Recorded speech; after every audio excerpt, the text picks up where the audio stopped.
CM के बारे में ना पूरा का पूरा इसका नोट्स ना मेरे पास है भी नहीं ज्यादा, फिर भी लिखवा देता हूं, चलो लिखो।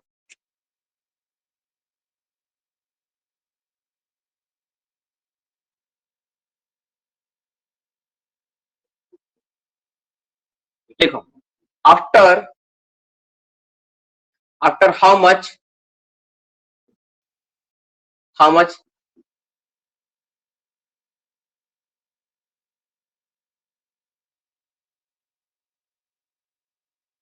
advance of phase the continuous minor, the CM, the continuous minor, ठीक है, continuous minor is shifted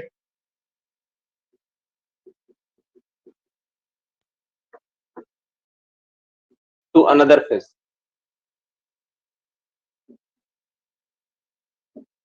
देखो सवाल मेरे पास था नहीं, मैं अपने से बना दी जैसे तैसे, हिंदी में, इंग्लिश में नहीं समझ में आ रहा, हिंदी में लिख लो कि ठीक है, एक फेस में, ठीक है, एक फेस कितना एडवांस होने के बाद कंटिन्यूअस माइनर को दूसरे शिफ्ट में भेजा जाता है, ठीक है, एक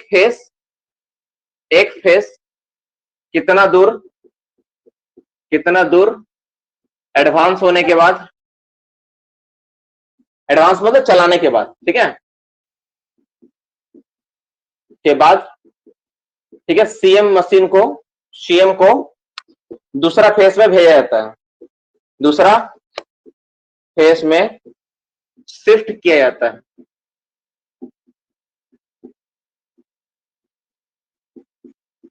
इसका जवाब क्या हो जाएगा बाबू, इसका जवाब कितना मीटर हो जाएगा, दिस द इंपॉर्टेंट क्वेश्चन, इसका होगा 10 मीटर।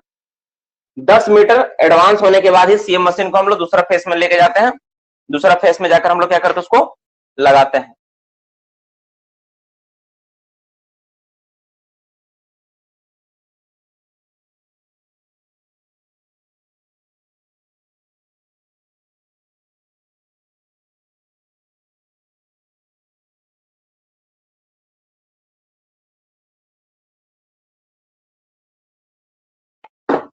जो सीएम मशीन जहां पे चलता है ना, वहां पे जो रूफ बोल्टिंग इस्तेमाल होता है ना, वहां पर रेजिन बोल्टिंग का नॉर्मल इस्तेमाल।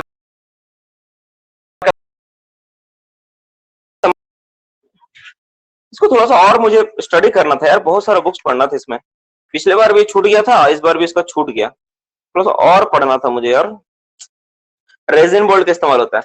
अच्छा इसमें लिखो, ठीक है, length of roof bolting used in CM face, कितना लेंथ का रूफ बोल्टिंग यूज किया जाता है। Question number 2, right the length of roof bolt,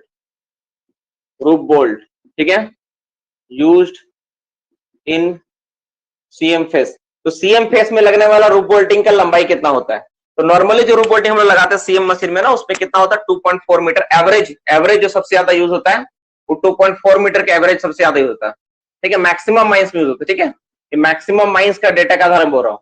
अब जाके मत सर वहां पे हम देखे थे 1.8 मीटर था, अब का 2.4 लिखा है, ये मैक्सिमम माइंस में यूज होता है, ठीक है ना, इसलिए ऐसा नहीं, मैक्सिमम माइंस में 2.4 मीटर का रूफ बोल्टिंग वाले इस्तेमाल करते हैं।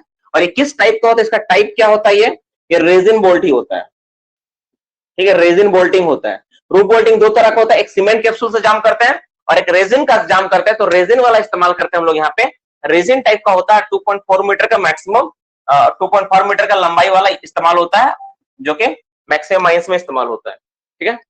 अरे यार ये क्या हो रहा है यहाँ पे,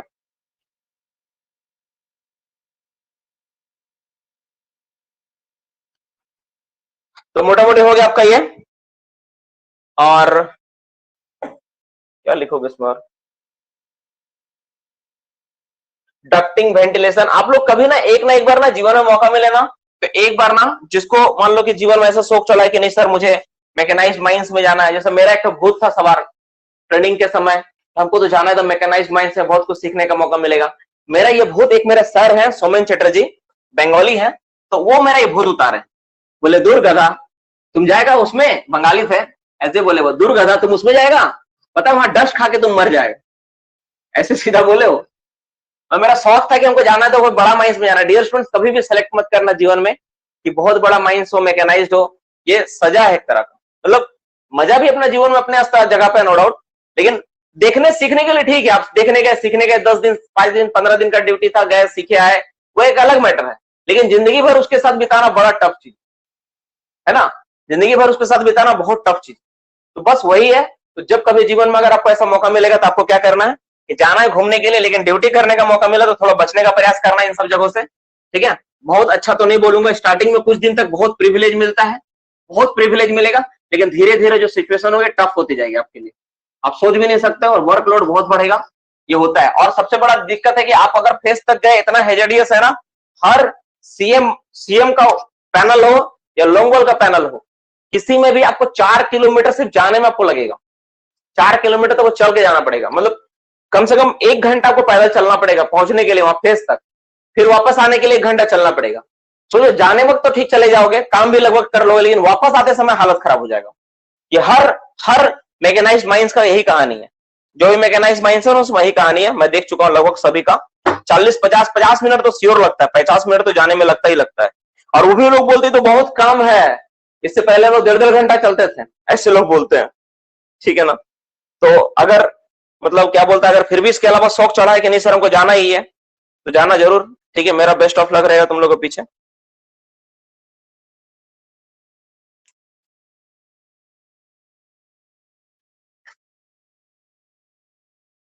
तो कुछ सवाल जवाब हम लोग करेंगे अभी, ठीक है, जल्दी जल्दी लिखेंगे, सारा का सारा चीज के ऊपर हम लोग खत्म करेंगे अब।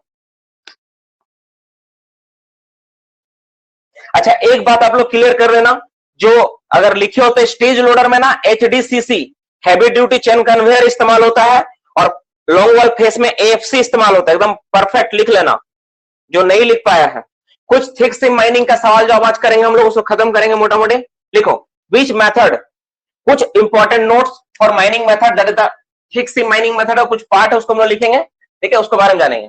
बाबू 2 सवाल आप लोग लिख लो, ठीक है, ठीक है, एक आप लोग पहले लिख लो कुछ सवाल जवाब, ठीक है, क्वेश्चन आंसर, ये किससे रिलेटेड है, पूरा माइनिंग से एक साथ मिला जुला कर मैं दे रहा हूं, ठीक है, पूरा माइनिंग से। और ये आपका आज का क्लास आखिरी क्लास है फॉर अंडरग्राउंड माइनिंग मेथड, आज हम लोग खत्म कर दिए अंडरग्राउंड माइनिंग मेथड। इसके अलावा भी आप लोग हर चैप्टर के एंड में 1 पन्ना 2 पन्ना छोड़ के रखना, कुछ इमेजेस हो गया, कुछ नोट्स हो गया उसको बनाने के लिए, ठीक है, हर कोई छोड़ के रखेगा, ताकि कुछ नोट्स हो तो उसको नोट कर पाओ। तभी हम लोग क्वेश्चन आंसर देखेंगे कुछ इंपॉर्टेंट, उसके बाद आज का टॉपिक पूरा सेशन ही खत्म कर देंगे हम लोग, चाहे जो भी हो। देखो, पहले हम लोग एक काम करते हैं, जो बोर्ड लॉन्ग वॉल का जो कंफ्यूजन था उसको हम लोग दूर कर लेते हैं, ठीक है। पहला सवाल लिखो कि which type of conveyor used in stage loader, 1 number, which type of conveyor use in stage loader, इसको लिख लो। तो स्टेज लोडर में कौन सा कन्वेयर इस्तेमाल होता है, एकदम ध्यान से अच्छे से लिख लेना बाबू प्लीज, ठीक है। उसको बोलते हैं HDCC, HDCC टाइप का होता है, यही वाला HDCC है, हैवी ड्यूटी चेन कन्वेयर।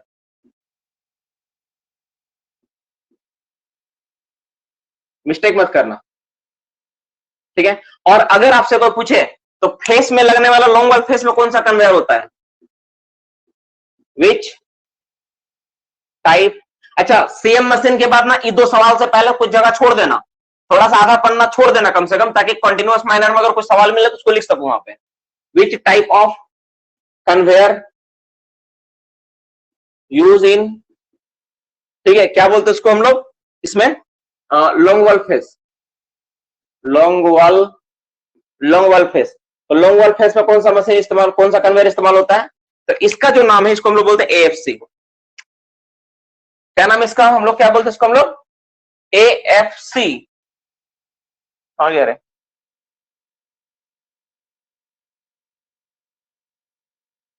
इसका नाम है AFC। देखो, इसका ना दोनों जगह मैं देखा हूं, आर्मर्ड फ्लेक्सिबल भी इस्तेमाल करते हैं, फेस भी इस्तेमाल किया जाता है, दोनों वर्ड इस्तेमाल होता है ना, दोनों इसके लिए इस्तेमाल होता है, फ्लेक्सिबल और फेस दोनों इस्तेमाल होता है। तो मोटा मोटे हो गया ये लोग। अब हम लोग कुछ इंपॉर्टेंट अलग से नोट देखेंगे, तो पुराना डेटा का था कोई बात नहीं, लिख लिया, अब नया डेटा का नोट्स लिखो, ठीक है, ये सब नया डेटा का है, ठीक है। विच ब्लास्ट लिखो, विच ब्लास्टिंग गैलरी मैथ, देखो हाँ, इन ब्लास्टिंग गैलरी मेथड लिखो, कुछ in blasting gallery method which type of drilling pattern is used, which type of drilling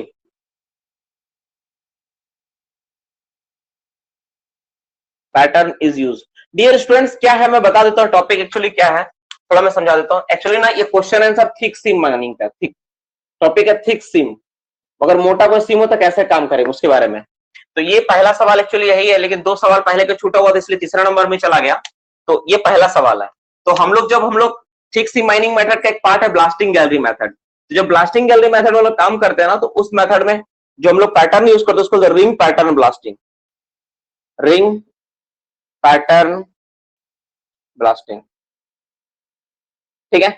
और इसको बोलते हैं पोटैटो ब्लास्टिंग।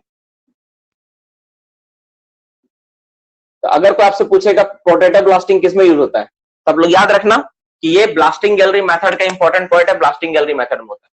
अब बाबू यहाँ पे एक बात बोलेंगे लाइव आके आप लोगों के सामने, देखो ध्यान से सुन लो। देखो एक्चुअली ना माइनिंग मेथड ना बहुत तरह का है, ठीक है। अब जैसे यहाँ पे थिक सीम माइनिंग मेथड एक पार्ट तुम नाम सुन रहे हो, तो थिक सीम माइनिंग मेथड का ये बहुत सारा पार्ट है। ब्लास्टिंग गैलरी मेथड है, सब लेवल केविंग है, इंटीग्रल केविंग मेथड उसका पार्ट है। तो इतना सारा जो माइनिंग मेथड है, तो क्या सब पढ़ाऊं? तो एक्चुअली देखा जाए ना तो सारा का सारा मेथड को डिस्क्रिप्टिव टाइप का पढ़ा पाना पॉसिबल है नहीं।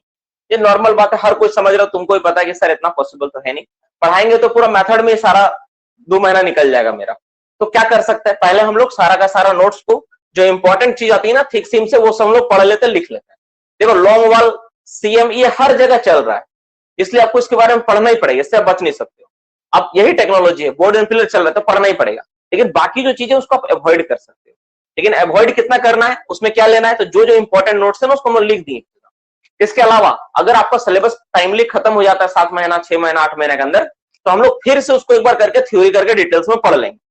प्रीवियस टाइम में भी बच्चों को बोला था कि बाबू अगर आप लोग खत्म हो जाएगा तो मैं पढ़ लूंगा, लेकिन सिलेबस लगभग 2-4% बच ही गया था, पूरा खत्म नहीं कर पाए थे हम लोग, तो नहीं पढ़ पाए।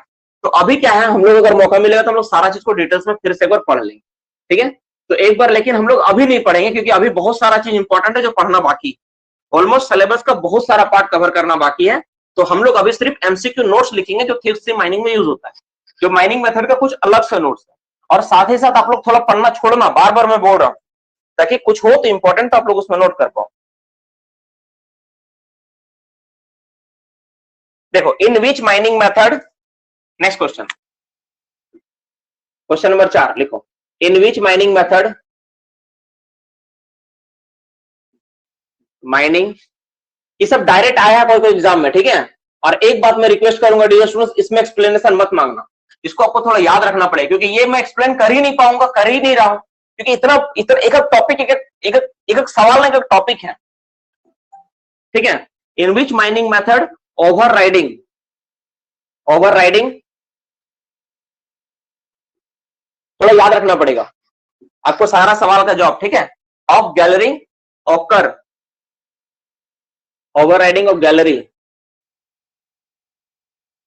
गैलरी हैपेंड मोस्टली, मतलब होता ही होता है ऐसा, किस मेथड में गैलरी ओवरराइड कर जाता है, ठीक है। तो ये भी क्या होगा आपका याद रखना, ये भी blasting gallery method, that is a BG method, ये ब्लास्टिंग गैलरी मेथड में होता है।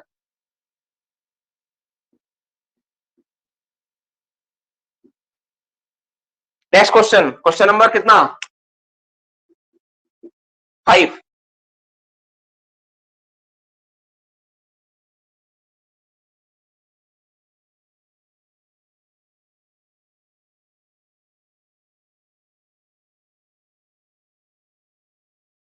लिखो in which method the pillar are extracted by, देखो in which mining method, mining method the pillars are pillars are extracted कैसे extract करेंगे हम लोग?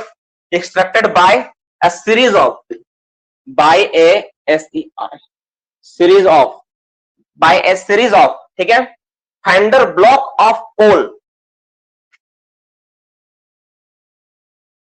फेंडर ब्लॉक ऑफ कोल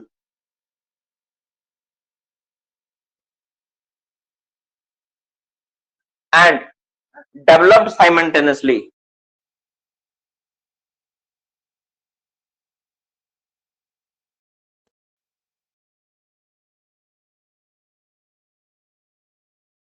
देखो इसमें क्या होता है इस तरह का माइनिंग मेथड में, जिसमें हम लोग कोल का डेवलपमेंट और डिप्लेयरिंग एक साथ करता है, साथ ही साथ क्या होता है कि उसको जो कोल होता है ना उसको आघात करके, पिलर्स को आघात करके हम लोग क्या करते हैं, एक्सट्रैक्ट किया जाता है। फेंडर ब्लॉक्स में देखो ये जो फेंडर का मतलब आघात करके निकालना, उसको हम लोग कोल को इस तरह से निकालते हैं। तो जब कभी आपको ये टर्म मिले ना, फेंडर ब्लॉक ऑफ कोल, ठीक है, series of fender block, continue लगातार आघात करके उसको ऐसे करके निकालते हैं, तो इस तरह का मेथड को हम लोग बोलते हैं वोंगावली method, WONGA,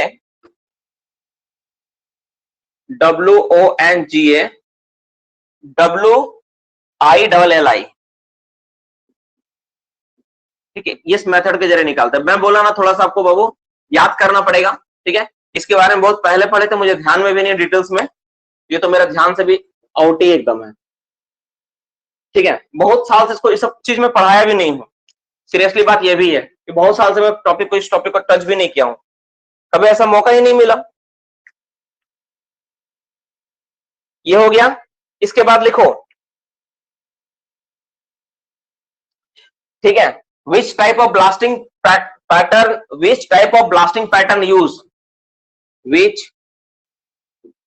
type of blasting pattern use in integral caving method, integral caving method,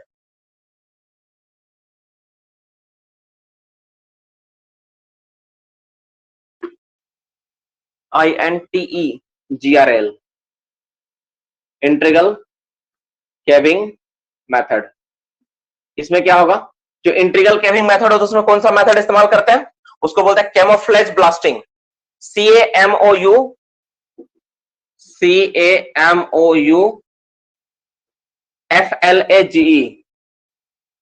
camouflage blasting method. ये सब याद नहीं होगा मुझे भी, क्योंकि सब इस्तेमाल भी बहुत कम होता है, हम बहुत कम जगह देखते हैं, लेकिन क्या है कि पढ़ाना है, टॉपिक है तो छोड़ नहीं सकते हैं, आपको भी पढ़ना ही पड़ेगा, है ना। कभी खुदा ना खास्ता एग्जाम में आ गया एक नंबर के लिए तो छोड़ भूल जाओगे फिर, ठीक है। Name, right the other name of integral caving method. Next question number 7, right other name of, लिखते जाना यार, ठीक है, जब भी पढ़ो वीडियो देखो ना तो लिखते जाना। इंटीग्रल केविंग मेथड, तो इंटीग्रल केविंग मेथड का अदर नेम क्या, दूसरा नाम क्या है, इसको हम लोग बोलते हैं श्रुतिराज mining method.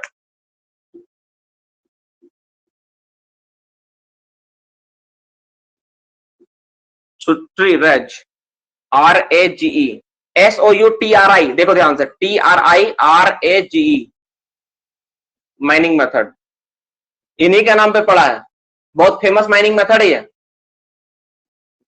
Integral caving method है ना, बहुत इंटरेस्टिंग मेथड है, और इनका खोज यही किए थे इसलिए होता है। इसमें मोटे मोटे 30 से 40 मीटर थिक कोयला सीम को हम लोग एक बार में लेते हैं, टॉप एंड बॉटम दोनों लॉन्ग वॉल सिस्टम में चलाया जाता है, थिक सीम माइनिंग मेथड का पार्ट है। ये भी एक बहुत इंटरेस्टिंग सवाल है जो नेक्स्ट क्वेश्चन में लेकर रहा हूं आपके लिए, ये भी क्वेश्चन लिखो, बहुत इंटरेस्टिंग लिखो। Which mining method suitable for, mining method suitable, which mining method suitable for, किस लिए सुटेबल है, ठीक है, for any shape of hard and soft coal, ये बहुत इंटरेस्टिंग है, for any shape of hard and soft coal, hard and soft coal, hard और सॉफ्ट कोयला के लिए सुटेबल है। कौन सा माइनिंग मेथड सुटेबल है? उसको बोलते हैं हम लोग हॉरिजॉन्टल स्लाइसिंग मेथड। क्या बोलते हैं बाबू उसको हम लोग?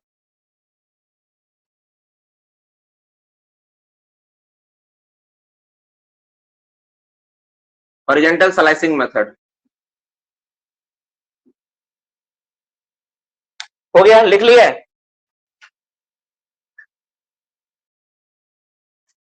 चलो